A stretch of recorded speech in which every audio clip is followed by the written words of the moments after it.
still open? Did you contact Tehran? What kind of damage has been incurred on the nuclear facilities? Is there any intermediary country like Turkey, like Saudi Arabia, like Qatar? Are you continuing your such activities of mediation? How do you see the process? Thank you.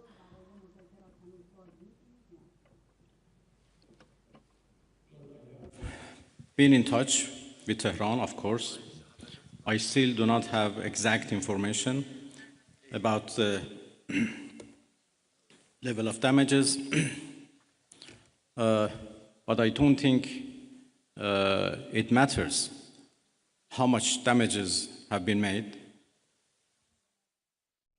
Attacking a nuclear facility by itself is an unforgivable violation of international law and should be condemned. Yesterday, as I said, I had discussion and talks with a number of foreign ministers of the region. Almost all of them are very much concerned and interested to play a role to end this aggression by Israel, of course. They were worried about a possible attack by the United States, but yesterday we were all talking about how to stop the Israeli aggression. Well, of course, the door for diplomacy should be always keep open, but this is not the case right now. My country has been under attack, under aggression, and we have to respond based on our legitimate right of self-defense.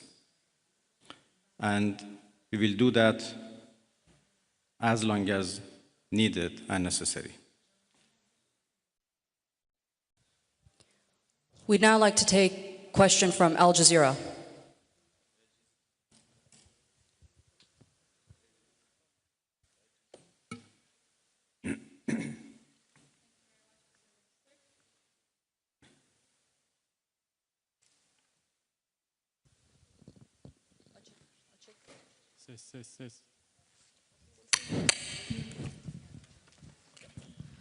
Thank you very much, Minister. So you say that you need to respond right now, but we know that Iranians are known for their talents in negotiations in diplomacy and trade. What would be the conditions after responding for Iran to come back to a negotiation table, maybe with the US as well? And Turkey has been offering that Ankara can mediate for a trilateral between Turkey, US, and Iran. What would be your response to that? Because right now the US is technically involved in this conflict. Thank you. Well, I think it is irrelevant to ask Iran to return to diplomacy, because we were in the middle of diplomacy. We were in the middle of talks with the United States when Israelis blew it up. And again, we were in the middle of talks and negotiation with Europeans, happened only 2 days ago in Geneva, when this time Americans decided to blow it up. So we were in diplomacy, but we were attacked militarily. So it was not Iran, but the US who betrayed diplomacy. They betrayed negotiations. When at the middle of negotiations with us, they gave green light to Israelis, if not instructed them to attack Iran's nuclear facilities. I think they have proved that they are not men of diplomacy, and they only understand the language of threat and force. And this is very unfortunate.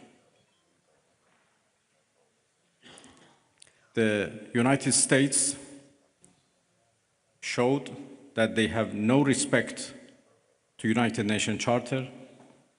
They have no respect to international law. They have no respect to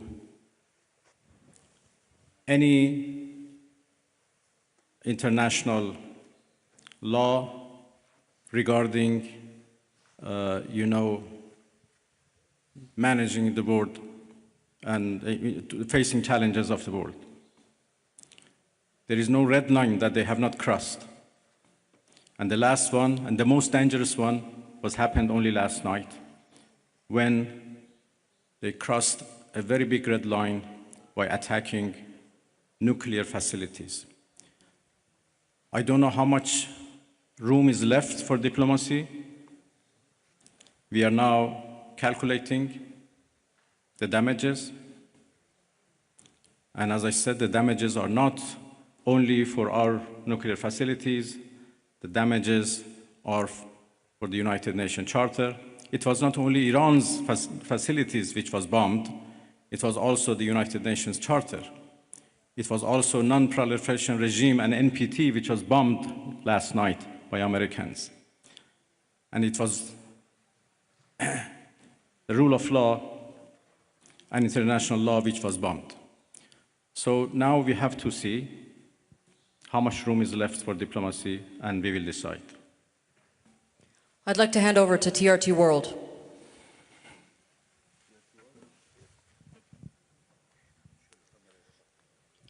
Mr. Minister, the US President Donald Trump warned that Iran must now make peace, otherwise the future attacks, he says, would be far greater and much easier. So how is Tehran responding to death threats from Washington? Thank you. I think it's not up to Iran to respond to that. The whole international community should respond of such a clear threat against the United Nations Charter. Iran has done nothing wrong. We do not understand why Iran should be attacked for a false accusation that Iran is seeking nuclear weapons. It's now more than 20 years that we are trying to prove that our peaceful nuclear program is in fact peaceful and would remain peaceful. We negotiated for a long time with the so-called P5+1, and we came to a deal which the whole world celebrated as an achievement of diplomacy. And then it was the US who withdrew from that deal and reimposed their sanctions and restarted their threats. Again, we were negotiating with the same administration. Then all of a sudden they decided to attack us, first by Israelis, then by themselves. And now they are threatening us for more attacks. So it's not up to Iran, but it's up to the international community to condemn this, to prevent this. Otherwise, there would be nothing left for the international law, for the security at the world level. The Security Council should play its role, should play its responsibility to condemn and prevent these kind of threats. We will certainly defend our interest. We will certainly defend our territorial integrity, our sovereignty, and our people.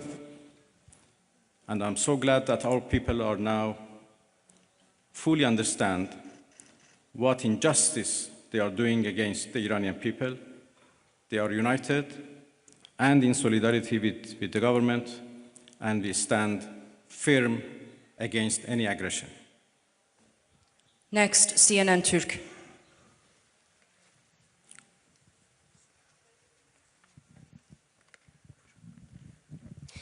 Mr. Minister, how do you assess the West's stance on Israel massacres? No one seems to mention Israel's allegedly illegal nuclear weapons. The German Chancellor even said Israel is doing the dirty work for us. So what is your response? Thank you. Well, what should I say? You said everything. That Iran is under attack by a nuclear-armed superpower and a nuclear-armed regime. And Iran, as you know, is a non-nuclear armed country. That should be certainly condemned. If not, the whole non-proliferation regime would be undermined and would be defeated. Iran is a committed member of NPT, but NPT is not able to protect us. So why a country like Iran or other countries who are interested to have a peaceful nuclear energy should rely on NPT for their peaceful activities? It is very unfortunate that Israel is doing, as the German Chancellor called, a dirty job. And by the way, they supported that dirty job. It's a shame. They know that Israel is doing a dirty job and they support it, and they give it every right to do it, and they call it defending itself.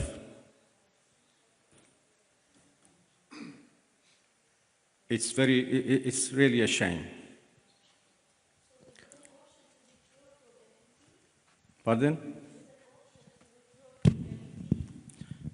Well, I think I'm not in a position to reveal what we are going to do in response to what Americans did last night. I just talked about the fact that NPT failed to protect Iran from and its peaceful nuclear program, and this is a serious challenge. Next, we'd like to take a question from IRIB.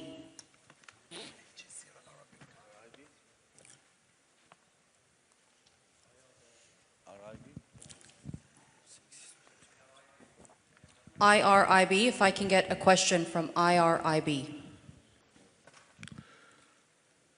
Yılmaz Parlar, Türker Gazete, Türkiye Cumhuriyeti'nden çıkan gazete. I'm from a Turkic newspaper and also representing Net News Agency. It is indicated that China is supporting Iran. How do you evaluate its deterrence power vis-a-vis USA and Israel? And can we learn your expectations about your relations with the Russian Federation?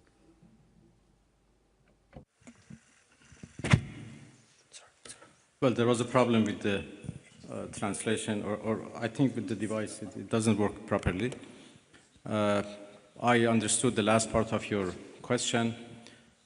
Well, I'm going to Moscow this afternoon, and I have a meeting with President Putin tomorrow morning. Russia is a friend of Iran, and we enjoy a strategic partnership, and we always consult with each other and coordinate our positions. Russia has been a part and the participants of JCPOA, so they have been always a party to nuclear negotiations.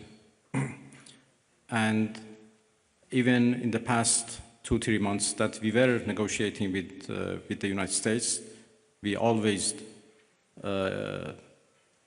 briefed our Russian friends about the latest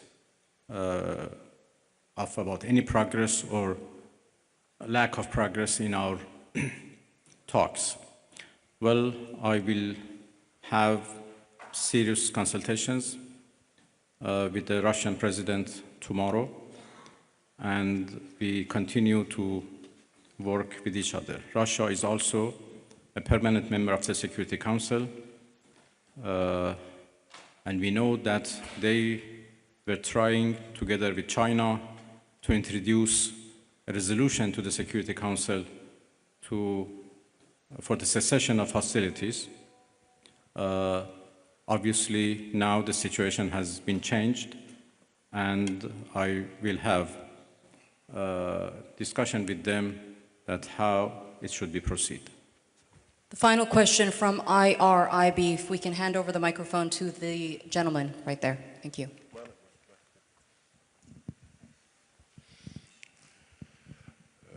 خسته نباشید آقای عراقچی. از خدمتتون که دیروز آقای اردوغان صحبت‌هایی داشتن در مورد میانجیگری، فکر می‌کنید نقش ترکیه در این رابطه به چه ترتیب خواهد بود؟ Thank you. Yesterday, President Erdogan mentioned a mediation instrument. Can Turkey handle such a diplomacy or mediation activity? اردوغان رئیس جمهور محترم ترکیه داشتم.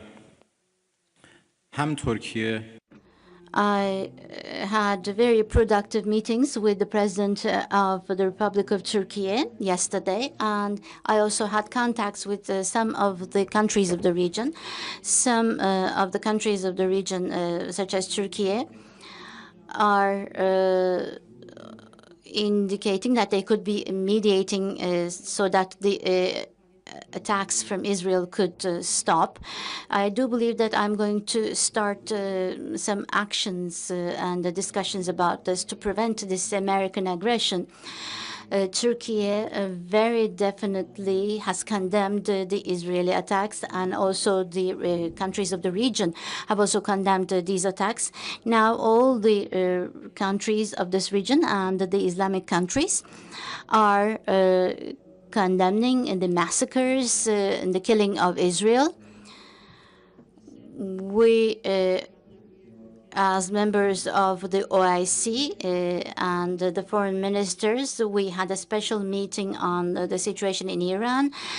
Turkey was the chair of this session, and in relation to condemning Israeli attacks, a statement was shared to end this attack, and they indicated that they were on our side. The attack last night was a big murder. It was not just an attack against the Iranian people, but also the laws and the provisions of the United Nations were also violated. And the NPT was also damaged. Thus, this was a big blow to international security and to peace by America. We believe that the United Nations should see this as a threat.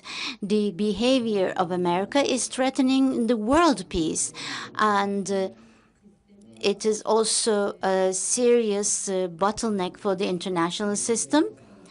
And we have important problems and pain in our region because of this, creating an important damage.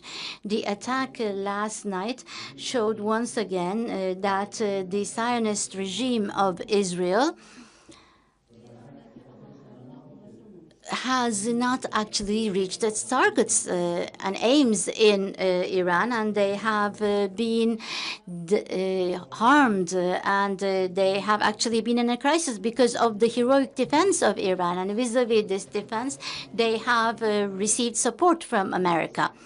And this direct intervention of America is actually to save the Zionist regime, and maybe to save the prime minister specifically of the Zionist regime.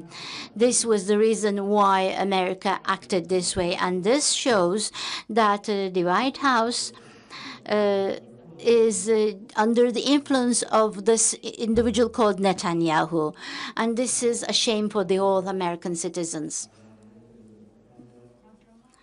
We continue to defend our country in a heroic manner.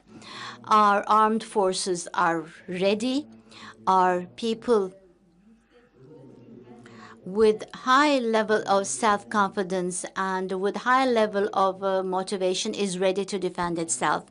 The Iranian people's national honor has been damaged, and to win this back, they will defend themselves.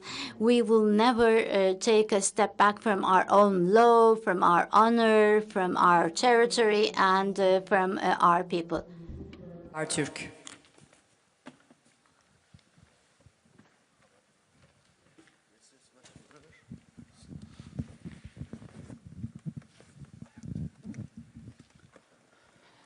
Mr. Minister, thank you very much for doing this. And I'll come from Habertürk and Bloomberg HT. You said attacks at nuclear facilities are red line, and you are calculating your response. So here is the question. What are the options? Are you going to retaliate at US bases in the region, or are you going to considering to close the Strait of Hormuz? And one more question as well. 2 times while you are at the table of negotiation, Israel and US attacked your soil. So do you still have the same level of trust to Western diplomacy? Thank you.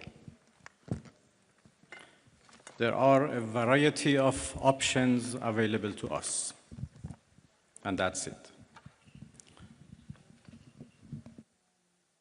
We never trusted Western countries when we negotiated them, and there are now even more reasons why we shouldn't trust them at all. Of course, the way for diplomacy should be always remain open.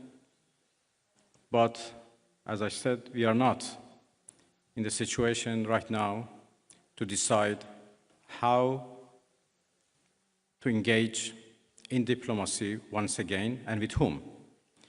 So let's wait for our response first. And when the aggression is ended, we decide how to engage in diplomacy once again. Next, over to NTV.